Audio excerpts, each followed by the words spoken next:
ఈరోజు AP assembly budget సమావేశాల్లో జగన్ హాజరవడం మనం చూసాం.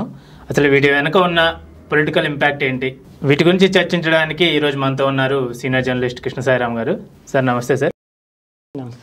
గతంలో ఏ సమావేశానికి హాజరు కాని జగన్ ఈరోజు అసెంబ్లీ సమావేశానికి హాజరయ్యారు. గతంలో ప్రతిపక్ష హోదా ఇవ్వందే నేను అసెంబ్లీలో అడుగు పెట్టను అని సవాలు విసిరిన జగన్ ఈరోజు అసెంబ్లీకి హాజరయ్యారు. డిస్క్వాలిఫై అవుతానేమోనన్న భయంతో అలా చేశారా? అసలు ఏం జరుగుతుంది సార్, మీరేమంటారు? ముఖ్యంగా ప్రతిపక్ష హోదాలో ఉన్నటువంటి వ్యక్తి ప్రతిపక్ష హోదా రాలేదు, అందుకే అది జగన్మోహన్ రెడ్డి యొక్క ప్రధానమైనటువంటి డిమాండ్. ప్రతిపక్ష హోదా ఇవ్వమంటూ భీష్మించుకుంది. అటువైపు చూస్తే కనుక అంటే అధికార పార్టీ అనొచ్చు, లేదంటే స్పీకర్ అనొచ్చు. వాళ్ళకి రావాల్సినటువంటి 10% సీట్లు 18 సీట్లు వచ్చి ఉంటే కనుక వీళ్ళు అనకుండానే ఆటోమేటిక్గానే వచ్చి ఉండేది, కానీ రాలేదు. అక్కడ రాజ్యాంగ నిబంధన ఇతరత్ర అనేక అంశాలను వాళ్ళు చెప్తున్నారు. అంటే రాజ్యాంగ నిబంధన అనే దానికంటే కూడా ఒక సంప్రదాయంగా అది కొనసాగుతూ వస్తుంది. 10% సీట్లు వచ్చిన వాళ్ళకి ప్రతిపక్ష హోదా అనేది. అయితే ఇప్పుడు వీళ్ళు ఇవ్వకపోవడం వల్ల ఆయన చాలా అంటే తనకి వచ్చిన సీట్లు కంటే కూడా ఓట్లను చూపించడానికి ఎక్కువ ప్రయారిటీ ఇస్తూ తనకు రావాల్సిందే అంటున్నారు. ఇది నిజానికి పోరాటాన్ని వదిలేసి ప్రజల్లోకి వెళ్తానని చెప్పడం కానీ ఇతరత్ర అనేక కారణాలు చూపడం కానీ ఇప్పుడు ఎందుకు హాజరయ్యాడు అంటే ఆ స్పీకర్ కానీ డిప్యూటీ స్పీకర్ కానీ దీన్ని చాలా ప్రెస్టీజియస్గా తీసుకుంటూ ఆయన పైన అనర్హత వేట అంటే వరుసగా 3 సెషన్లు కానీ 60 రోజుల పాటు కానీ అటెండ్ కాకుండా ఉంటే కనుక సభ్యుడు, అందులోని స్పీకర్ అనుమతి తీసుకుని అటెండ్ కాకపోయినా పర్లేదు, కానీ అనుమతి కానీ ఏమీ చెప్పకుండా గైరాజరు అయితే చర్య తీసుకోవడానికి స్పీకర్కి టెక్నికల్గా అధికారం ఉంటుంది. అందువల్ల వేటు వేస్తాం అనేటటువంటి ధోరణిలో ఇప్పటికే హెచ్చరికలు జారీ చేశారు. ఆ సాంకేతికమైనటువంటి వేటు అనేటటువంటి దాని నుంచి సభ్యత్వాన్ని తీసేస్తారనే దాని నుంచి తప్పించుకోవడానికే అటెండ్ అయ్యారనేది నిర్వివాదాంశం. ఎందుకంటే దానికోసం మాత్రమే ఆయన అటెండ్ అయ్యాడు. ఎందుకంటే ఇంకేమి వేరే కారణాలు ఏమీ లేవు. అసెంబ్లీలో ఆయన చర్చలో పాల్గొందామని కానీ లేదంటే ప్రభుత్వాన్ని నిలదీద్దామని కానీ అటువంటి ఉద్దేశాలు ఏమీ లేవు ఆయనకి, కేవలం టెక్నికల్. అయితే నిజానికి ప్రభుత్వాలు ఉప ఎన్నిక అంటే అనర్హత వేటు పెడితే ఏమవుతుంది, ఉప ఎన్నిక వస్తుంది. అందులోని పులివెందుల లాంటి స్థానం, పులివెందులు అంటే వాళ్ళ కుటుంబానికి కోట, వైఎస్ ఫ్యామిలీకి. అటువంటి చోట్ల ఉప ఎన్నిక వస్తే ప్రభుత్వము సాధారణంగా ఉప ఎన్నికలు రాకుండా ప్రభుత్వాలు చూసుకుంటూ ఉంటాయి. కానీ ప్రతిపక్షంలో ఉన్న వాళ్ళు ఏంటంటే తమ పొలిటికల్ అవకాశాలని లెక్కేసుకోవడానికి కానీ ప్రజల్లో ఆదరణ పెరిగిందని చూపడానికి కానీ ప్రభుత్వాన్ని నైతికంగా దెబ్బతీయడానికి కానీ వివిధ సందర్భాల్లో బలమన్న చోట్ల ఉప ఎన్నిక రప్పించడానికి ప్రధాన ప్రతిపక్షాలే ఎక్కువగా అవకాశాన్ని కల్పిస్తూ ఉంటాయి. అయినా ఇప్పుడు నిజంగానే ఆయన పేద అనర్హత వేటు పెడితే ఏమవుతుంది, మళ్ళీ ఎలక్షన్ వద్ద 6 నెలలు వస్తే పులివెందుల్లో తాను నిరూపించుకుని నెగ్గాల్సి ఉంటుంది. ఆ నెగ్గడానికి ఉప ఎన్నిక అంటే ఒక బలహీనత, జగన్మోహన్ రెడ్డిలో ఉండేటటువంటి ఒక బలహీనత మాత్రం ఈ సందర్భంగా బయటపడింది. అనర్హత వేటు వేస్తారని తెలిసి ఆశ్చర్యయ్యారు, ఇంకా అనర్హత వేటు పడే అవకాశం లేదు. కానీ ఉప ఎన్నికకు వెళ్ళడానికి కూడా ఆయన ప్రజల్లోకి ఇమ్మీడియట్గా వెళ్ళడానికి సిద్ధంగా లేరు. అంటే ఆ నైతికంగా కొంత ఇబ్బంది పడుతున్నారు. అంటే ప్రభుత్వం అంతా కూడా అక్కడే మోహరిస్తుందని కానీ లేదంటే పులివెందుల్లో కూడా తనకి పరిస్థితులు అంత పూర్తి స్థాయి సానుకూలంగా లేవు కానీ ఆయన గ్రహించిన తర్వాతనే ఇప్పుడు ఇమీడియట్గా ఉప ఎన్నిక వస్తే ఇప్పటికే 11 స్థానాలతో పరిమితం ఉన్నటువంటి ఆ పార్టీ తానే స్వయంగా ఆ అధినాయకుడైన తానికే పరీక్షగా మారితే కనుక ఆ ప్రజాక్షేత్రం ఇబ్బంది పడాల్సి వస్తుంది. అందువల్ల ఉప ఎన్నికకి అవకాశం ఇవ్వకూడదు అనే ఉద్దేశంతో అటెండ్ అయ్యాడని మనం చెప్పుకోవాల్సి ఉంటుంది. ఆయన అటెండ్ అయిన వెంటనే మళ్ళీ గవర్నర్ వాకౌట్ చేయడము, తర్వాత విమర్శలు చేయడము, తర్వాత తనకి సంబంధించినటువంటి వాళ్ళతోటి సమావేశం పెట్టి ప్రజల్లోకి వెళ్ళాలి, మనకి ప్రధాన ప్రతిపక్ష హోదా ఇవ్వలేదు కనుక అంటూ మళ్ళీ పాత కథ చెప్పుకుని రావడం, ఇవన్నీ మనం చూసాం. అందువల్ల ఇది టెక్నికల్గా తన మీద పడేటటువంటి అనర్హత వేటును తప్పించుకోవడానికే ఈ ప్రయత్నం చేశాడని మనం చెప్పాలి. 11 సీట్లున్న వైసీపీకి ప్రతిపక్ష హోదా రాదని, జనసేన కంటే 1 సీట్ ఎక్కువ తెచ్చుకున్నా మీకు ప్రతిపక్ష హోదా ఇస్తామని, వచ్చే 5 ఏళ్లలో మీకు అసలు ప్రతిపక్ష హోదా అనేది ఉండదని, ఒకవేళ మీకు ప్రతిపక్ష హోదా కావాలంటే మీరు జర్మనీ వెళ్ళండి అని చెప్పి డిప్యూటీ సీఎం పవన్ కళ్యాణ్ ఎద్దేవా చేయడం మనం చూసాం. సో దీని వెనక ఉన్న ఉద్దేశం ఏంటి? పవన్ కళ్యాణ్ అలా అనడం వెనక ఉన్న ఉద్దేశం ఏంటి? నిజానికి ఈ ప్రతిపక్ష హోదాకి సంబంధించి పవన్ కళ్యాణ్ స్పందించడానికి ఏంటంటే కారణము రెండో స్థానంలో ఉన్నది. అంటే అధికారంలో ఉన్నటువంటి కూటమిలో తెలుగుదేశం పార్టీ 134 స్థానాలతో ఉంది. తర్వాత 21 స్థానాలతోటి రెండో స్థానంలో ఉన్నది జనసేన. 18 స్థానాలు వస్తే చాలు ప్రధాన ప్రతిపక్ష హోదా వచ్చేటటువంటి స్థాయి అక్కడ ఉంది.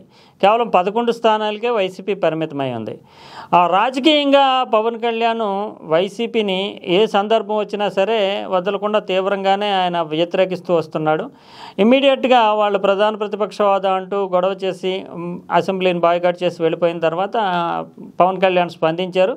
స్పందించడమే కాకుండా వైసీపీ చేస్తున్నటువంటి వాదన ఏదైతే ఉందో సీట్ల సంఖ్య పక్కన పెట్టి ఓట్ల పరంగా తమకి 40% వరకు ఓట్లు వచ్చినాయి కనుక తమకి ప్రధాన ప్రతిపక్ష హోదా ఇవ్వాలంటూ వాళ్ళు అడుగుతున్నారు. ఎందుకంటే సీట్ల పరంగా అడగలేరు. ఎందుకంటే వచ్చిన సీట్లు 11, తర్వాత రెండో స్థానంలో ఉన్న పార్టీ ఏమో జనసేన.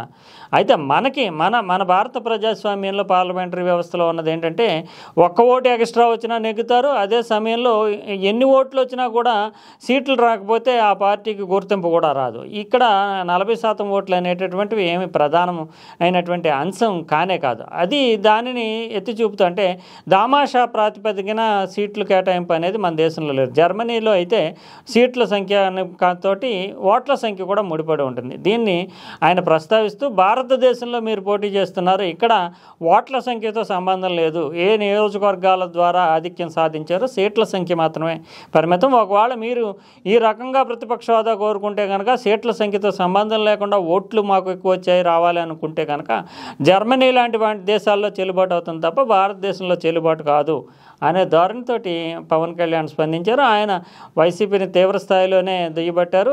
ఇంకా అంతేకాకుండా తెలుగుదేశం వాళ్ళు కూడా ఇంతవరకు అంత స్థాయిలో తీవ్ర స్థాయిలో చెప్పని విధంగా మరో 5 ఏళ్ల పాటు మాత్రం అంటే మళ్ళీ ఎన్నికలు జరిగే వరకు మాత్రం ఖచ్చితంగా వాళ్ళకి ప్రతిపక్ష హోదా లభించేటటువంటి అవకాశమే లేదంటూ తేల్చి చెప్పేసినటువంటి పరిస్థితి మనకి కనిపిస్తుంది. అసెంబ్లీ సమావేశం స్టార్ట్ అయిన 11 నిమిషాలకే జగన్ చాలేండి పదండి అంటూ వాళ్ళ వైసీపీ శ్రేణులు తీసుకుని బయటకు వచ్చేశారు. బయటకు వచ్చి ఎమ్మెల్యేలు ఎమ్మెల్సీలతో మీటింగ్ అరేంజ్ చేసుకున్నారు. ఇలా జగన్ చేయడం కరెక్టేనంటారా? జగన్ యాటిట్యూడ్ని ఎలా పరిగణించాలి, మీరేమంటారు? ముఖ్యంగా ఆయన సమావేశం పెట్టడంలో తప్పేం లేదు, కానీ దీనికి మళ్ళీ ఆయన ఇచ్చినటువంటి సందేశం ఏంటంటే మనం ప్రజల్లో ఉండాలి, మనం అసెంబ్లీకి హాజరవుతామా లేదా అనేది సందర్భం లేదు, అది సమయం లేదు అంటే అసెంబ్లీకి హాజరు కావక్కర్లేదు, అవసరం లేదని ఆయన చెప్తున్నాడు. చెప్తూనే మళ్ళీ ప్రజల్లోకి వెళ్ళాలని చెప్పాడు. అంటే ఇది టెక్నికల్గా మాత్రమే ఈసారి హాజరయ్యామనే సందేశాన్ని నాయకులకు ఎత్తున్నాడు. లేకపోతే మళ్ళీ వీళ్ళు వెళ్తారేమో అనేటటువంటిది అవ్వచ్చు. నిజంగానే ప్రధాన ప్రతిపక్ష హోదా ఆయన అంత గట్టిగా కోరడానికి ఒక యుగో యాటిట్యూడ్ కూడా కారణమనే చెప్పాలి. ఎందుకంటే ప్రధాన ప్రతిపక్షంలో ఉన్న వాళ్ళకి కుడివైపున స్పీకర్కి కుడివైపున ముఖ్యమంత్రి కూర్చుంటే ఎడమవైపు బెంచ్ల్లో మొదటి స్థానంలో ప్రధాన ప్రతిపక్ష నాయకుడు ఉంటాడు. అంతేకాకుండా ఏదైనా చర్చ జరిగినప్పుడు ముఖ్యమంత్రి మాట్లాడిన తర్వాత కానీ మంత్రులు మాట్లాడిన తర్వాత కానీ ప్రధాన ప్రతిపక్ష నాయకుడికి అవకాశం వస్తుంది మాట్లాడడానికి.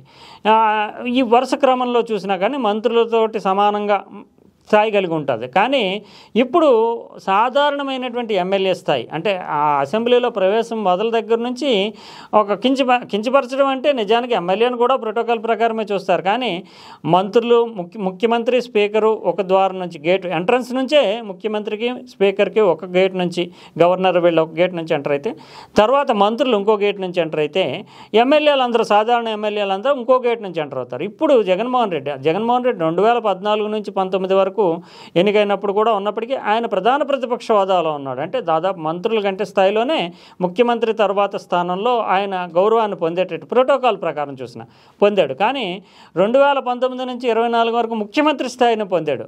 ఇప్పుడు ఆయన ఒక సాధారణ ఎమ్మెల్యే అంటే ఆ పేర్లు కేటాయింపు సీట్ల కేటాయింపు కూడా జగన్మోహన్ రెడ్డి జే అంటే ఎక్కడో 4వ వరుసలోనో 5వ వరుసలోనో ఆయన పేరును బట్టి కేటాయిస్తారు తప్ప మొదటి వరుసలో కానీ ముఖ్యమంత్రి ఏదైనా స్పీచ్ ఇచ్చినప్పుడు స్పందించేసేటటువంటి అవకాశం కానీ దేనిలోనన్నా మధ్యలో వైసీపీ తరఫున స్పందించడానికి కానీ అవకాశం లేదు. అంటే వైసీపీ అనే పార్టీకే ప్రధాన ప్రతిపక్ష హోదా లేదు.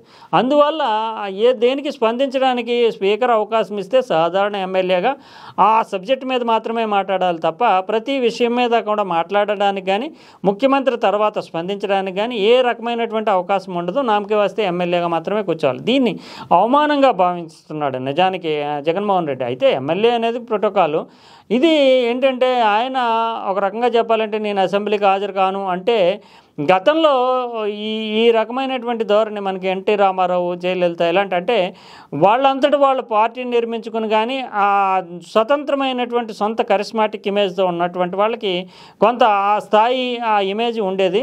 కానీ జగన్మోహన్ రెడ్డి అర్థం చేసుకోవాల్సింది ఏంటంటే ఆయన పార్టీని చూసినా కూడా జగన్మోహన్ రెడ్డి ఇమేజ్ వల్ల ముఖ్యమంత్రి అవడం కానీ, జగన్మోహన్ రెడ్డి ద్వారానే ఆ పార్టీ అధికారంలో రావడం కానీ, వైఎస్ రాజశేఖర రెడ్డి యొక్క బ్రాండ్, ఆ బ్రాండ్కి వారసుడిగా మాత్రమే జగన్మోహన్ రెడ్డి వచ్చాడు తప్ప తనను తాను ఎక్కువగా ఊహించుకోవడము, లేదంటే అవమానిస్తున్నారు అనుకోండి అంటే డక్కామొక్కలు. నిజానికి చంద్రబాబు నాయుడిని చూసాము, వైఎస్ రాజశేఖర రెడ్డిని చూసాము. వీళ్ళు ఏ స్థానంలో ఉన్నా సరే పోరాడుతూనే వాళ్ళు ఎదిగారు. ఈ రకమైనటువంటి ఈగోలకి వాళ్ళు వెళ్ళినటువంటి సందర్భాలు తక్కువగానే కనిపిస్తాయి.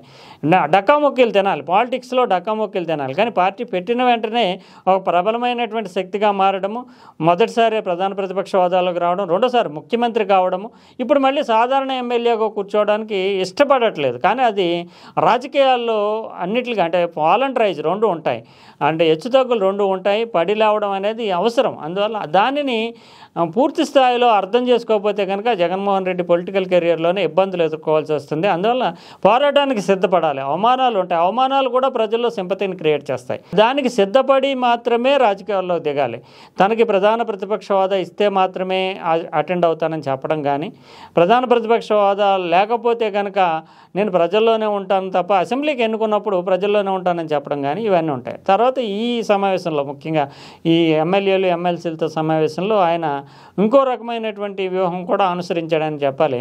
2028 ఫిబ్రవరిలో జమిలీ ఎన్నికలు రాబోతున్నాయి. అంటే ఎమ్మెల్యేలు జారిపోతారని కానీ, లేదంటే ఎమ్మెల్యేలు పూర్తి స్థాయిలో నైతికంగా ఇబ్బంది పడుతున్నారు, వాళ్ళు పార్టీ నుంచి ఉండడానికి ఇష్టపడకపోవచ్చు అని కానీ, ప్రజల్లో ఉద్యమాలు నిర్మించడానికి సిద్ధపడకపోవచ్చు అని కానీ, ఈ అనుమానాలతోటే జగన్మోహన్ రెడ్డి మళ్ళీ ఎన్నికలు వచ్చేస్తున్నాయి, మనమే రాబోతున్నాం అనే భావన కల్పించడానికి 2027లో వస్తాయని చెప్పొచ్చు, లేదా 26లో వస్తాయని చెప్పొచ్చు, 28లో వస్తాయని చెప్పొచ్చు.